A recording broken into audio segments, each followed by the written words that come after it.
Hello everyone and welcome to the Young Dad Conversation. My name is Ricardo Salcido and the premise of the show is that every week I have a young dad and he shares his story, and by doing so we all benefit.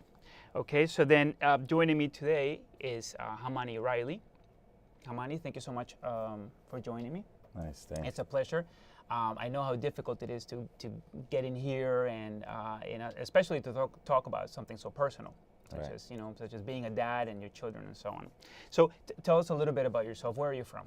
Well, I'm from New York. Originally, I was born in Manhattan, but I live in the Bronx for now.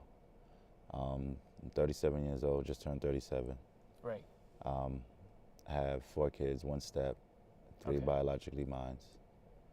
Right. And and you're 34, but I'm 37 now. I'm sorry, 37, Yeah. and then but you were a young dad. Yes, my first was at 21. You were 21 years old. Yes. So and before we get into how, I mean, I would imagine that was really, really tough. But before we get into that, tell me a little bit about your history with your dad. How was that when you were a kid? Was your dad around, and what was the relationship like? Well, honestly, no, my father wasn't around. He was around, but then as years go by, he was separated from the family. Mm-hmm. So I didn't grow up with my father. You know, in my case, the story that I know from my mother is that he was not a very good man. And so eventually she just got tired of the whole thing and she decided to take, her children, us, Right. 4 kids and do it on her own. Right. So that, I mean, it's got to be so difficult for somebody growing up, and obviously I can't remember what that must have been like. But now that I have children, I think, wow, if I were to do something like that, Mm-hmm. if my wife was to take my children away, it must be so traumatizing for everybody. Do you think, how do you think your experience with your dad being gone has influenced influenced the way that you parent now? Well, honestly, at that time I was young, so I didn't really know as much about a father being in my life, really. Right. It was just like, all right, Dad, you there, you're not. Right. So it was just, as I started getting older now, then I started seeing different families with fathers around. Okay. With me playing Pop Warner football, with the coaches being my father figure. So right. as I was growing up, it was just, individual things that I was interacting with. Right. I started learning, fathers had to be around, and Okay. who was, being a dad and being a father is, 2 different things. Right, and so I want to say this about today's show. I'd like us to in this conversation have a theme, and that is to define what a father is, right? Okay. Because I feel like collectively we might not know, and through no fault of anyone in particular. I think that just times have changed, Mm-hmm. and it seems like forever women have always known what their role is, right? I mean, women when they have a child, they take care of the child. They will not allow their child to die. Right. Right. No matter what happens, they'll take care of that child, and so their role in that regard is very clear. Mm-hmm. It's very clear to them. And then, but because now, for instance, what has changed, right? For instance, 60 years ago, not as many women went to work. Mm-hmm. They were stay-at-home mothers, Right. And we went to work, and it seemed like the definition was that we are these hunter-gatherers, and we go to work, and we come home and we're tired, and maybe some were good, some were present dads when they got home, Right. but now that women are going to work. The women have they're equals. They can do the same thing that we can, right? What is it that we're gonna do? What is it that So you have in our case, for instance, our father left, and without a definition, without a sort of a collective definition of what a father looks like. Right. How do we know? And then you say, well, maybe the coach, right? Mm-hmm. And so. What were some of the things that you were finding in in your coach that you thought oh, this is cool, this is how a man acts? Well, what I got from it was like more being concerned with with the team, being concerned with our players. So it was like more concerned with the players than it was the, oh, how you doing at home?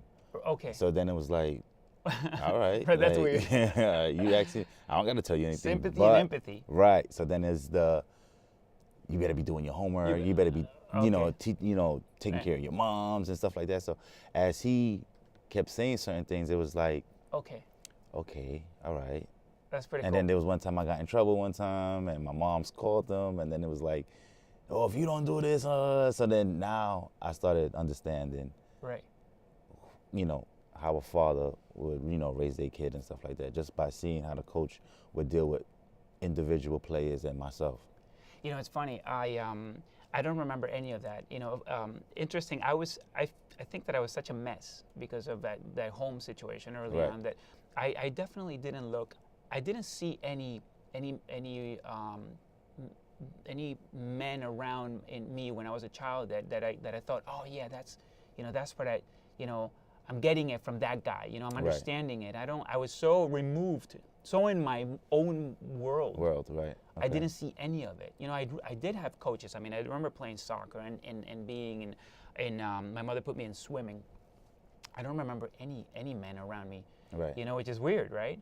I mean, you would think that, but I'm so glad that not only that you had a good experience with coaches, and was there anyone else other than coaches? Well, it was also my uncle, and friends around, and as I was growing, getting older. But then as I got older, I started getting in contact with my father. Oh, you did? Okay. Yeah, I started. So it wasn't like as I wanted to because I was already older. Right. So it was just like he missed it. Right. So it was like I'm not mad at him, but at the end of the day, it's like it was just I knew there was something missing. Right. If it was there from the beginning, then it'd probably be different.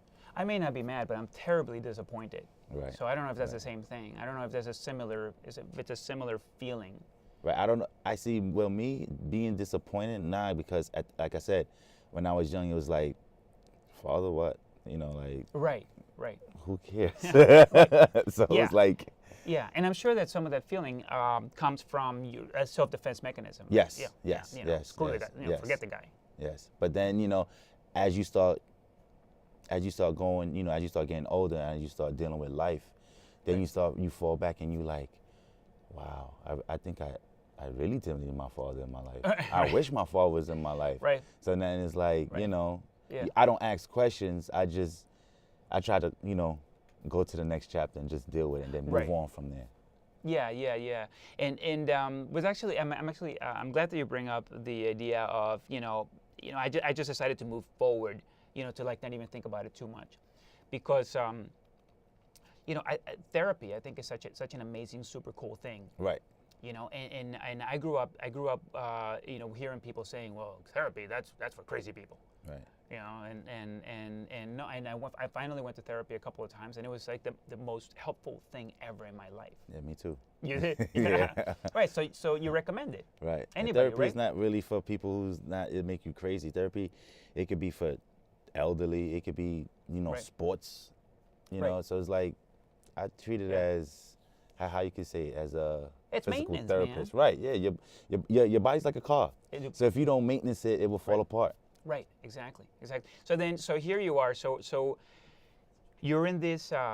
You're young. You're growing up. You're trying to figure it all out. You're meeting girls because it's like oh guys, that's what we are. I mean, we're crazy chasing girls when we're young, and suddenly, you're just 21. You're really young, and you get your girlfriend pregnant. Right. And what was that like? It was what it was like. All right, I'm having a kid. all right, I'm 21, having a kid. Like, then I start, I had people telling me, oh, you're about to become a young man. You need to do this. You got to be in his life. You got something like, right. What? Right. Yeah. So, I just took it on, and day by, every day I just learned from a different experience. If I ever learned from a friend, or I learned from a different father figure. Yeah. And he's telling me how I gotta go about being a man, and I gotta work, I gotta be there for him. Okay. To, So you had someone tell you some of these things. Yes. Okay. Yes. And did you try? How long did you try it for? How has that experience been? Well, in my younger days, I've been doing it, Yeah. but it was hard. It Okay. was hard because I wasn't with, I wasn't with the moms at the Yeah, time. with the mom, right? So it was hard, the back and forth, the talking on the phone, Right. seeing them in certain events, and And you begin to feel that you're so young and this is so difficult, right? yeah, it's difficult, and it wasn't like a big responsibility that I really didn't tackle like I was supposed to. Right. So And were you feeling like it's also falling apart so quickly? It just it seems did it feel also awkward already that it was almost easier to walk away from it? no, it didn't feel easy to walk away from it because I knew I had a child. I was that child, Okay. so it's like I'm not gonna do the same thing my father did. So you had that in mind. Yes. At 21, you were thinking that. Yeah, but then it's like I can't be like my father. Okay. So I had to, be around him and, call him some days, ask him how he was. Okay. That Right. went on for a few months, for a few days, and then I left the state Okay. for a few years, 2 years, came back, and then that's when I started being in my son's life. Okay. Okay. And so, what, like, I think about, for instance, I think about finances a lot Right. now that I'm an adult, right? I look back at my financial history and I think, what a schmuck I was, right? I Right. mean, how badly I did then. And but when children come into play, it really becomes something that you absolutely have to take care of. Right. Right. It's a gift that you get that you have to really cherish it. And so then here you are, 21. Like how soon did you say, my God, this is so expensive? Like where's all the food and the clothing and everything? I started saying it's expensive when, there was no milk and no pampers in the house. So, I'm Right. getting a phone call and I'm like, You're getting the phone call. But then I wasn't getting like a, oh, you better get this. It wasn't- No, it was yeah. like, Yeah. you need to help. You You need to start, need you need to to start help. stepping to the plate. Right. You so. That's crazy. Yeah, it is. It's insane, and so you hear I know that we're going off on a tangent with the finances, but I think it's such a big thing for young men to realize. Right. It's going to be a very expensive venture. I mean, you have to get a full-time job, and you have to figure out what you're right. Like you said, where the Pampers, the diapers going to come from, the milk going to come from, all the food and everything, right? And then while you're doing that, you have to say, well, and then I have to keep the mother happy because when the Right. mother's happy, the baby's happy, I'm happy, everything works out, right? Right. And how do you do that when you're 21? It's what I haven't been able to understand, and this is How is hard because you still in your young days, you still want to Yeah. go party, you still Right. want to hang out with your friends, if you're, you're just a young man in this society trying to become a man, Right. become a father. right. If you want to get married, become a husband. So Yeah. at the end of the day, it's kind of difficult at 21. It's really, really tough. I tell Well, you. unless if you was born with a gold spoon and you Oh, got no, that's a different your story. mother and your father, and Yeah, it's just yeah, like they're taking care of things. right. So all right, so then we spent this time talking a little bit, a little history, a little philosophy, and then if now that you know what you know, Right. you have children, you're a father you're a certain father because of how you grew up.